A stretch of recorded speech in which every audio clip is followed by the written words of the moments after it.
So before we get into the specific exercises to clean up your technique, what I want to do is talk about, your posture, because it's really important that we get the framework right to build these exercises and this technique from. And if we're kind of sort of like we've got a weird right hand, or we're bent over like this, or we've got a funny left hand, or we're just not sitting right, it can really affect things down the line, not only our health, but we might not be able to play the exercises properly as well. It can be, it can really affect everything if you just haven't got your posture and, your seating or standing position correct. So first of all, I want to talk about your sitting position. A lot of people, including myself, spend, pretty much every time I practice, I'm sitting down. I like to chill out, so I sit down most of the time. So when you're sitting down, the one thing I'd really look out for is sitting on something too high or too low. What you want is your legs at a right angle. It's kind of like drummers, same thing. If you look at a drummer with great technique, generally they're sat at a right angle, maybe sometimes a little bit higher, but never lower, because you've got your legs in the air and you sort of like start to bend over and all this type of thing. So you want your legs at a right angle and about shoulder width apart. Now, when it comes to your base, I prefer people and my students to have don't have your base at a right angle across your body like that, okay? It's not like that. I like it to have the neck at more of a 45-degree angle, like this, almost like corner to corner. So if I was to sit straight onto the camera like that, if that was a box shape, it's going from the corner to the corner. That's a rough guide. You can have it a little bit back. I wouldn't have it any further forward. You can have a little bit back, but whatever you do, don't have this position here where it's straight across, because if you do this, then if you look at my left arm here, it's sort of like tucked in. There's no room between that, and you actually want some room here. And as you get further up, it just obviously gets into a mess there. So you want the base kind of corner to corner across that box there, and that gives you a nice sort of like, if you've got a nice little bit of air under here, and your right hand's in a nice position as well.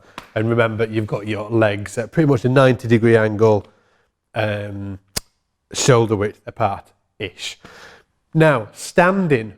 Well, first of all, I want to talk about strap height, because a lot of people, they don't know where, how high or how low to have their strap, and fashion does come into it a little bit. You get, bands like Green Day or something like that. And the bass player, I think it's Mike Dirnt, he's got his bass strung down by his knees, hanging down there, Unfortunately, I don't want you to have your bass like that. I want you to set your strap so when you stand up, it's exactly the same height, pretty much, as when you're sitting. Now, if you look at me now, I've got a nice straight back, okay, and the strap, the base is actually still resting on my knee, but there's no, there's no, what would you call it? There's no relief in the strap. It's nice and sort of like straight there and straight there. Now, as I stand up, the base will stay in this exact same position.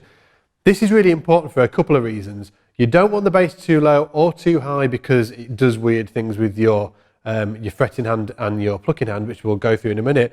But also, you don't want it so you spend, 90% of your time practicing at home, sitting down with the bass in a great position like this, and then you get on a gig and your bass is down by your knees. You don't want that, okay? Because then all the practice that you've put in, you've got lovely left hand technique, great right hand technique, that just goes completely out the window, okay? So you want it to be the same height as when you're sitting down. Now watch, I'm going to stand up and it'll stay exactly the same. Same, okay? Again. So the base is in the same position when I'm standing. I do sometimes, when I'm standing, like to raise the neck a little bit in the air like this. So it's not so much like this. And this is because if I turn around like this, if the base is horizontal to the floor like that, as I fret down here, I'm getting an obscure, weird kind of bend in that wrist. And I don't want that. So what I do is that the strap stays the same height as when I'm sitting, but I like to angle the bass up a little bit like that because that gives me a straighter wrist in the fretting hand, okay?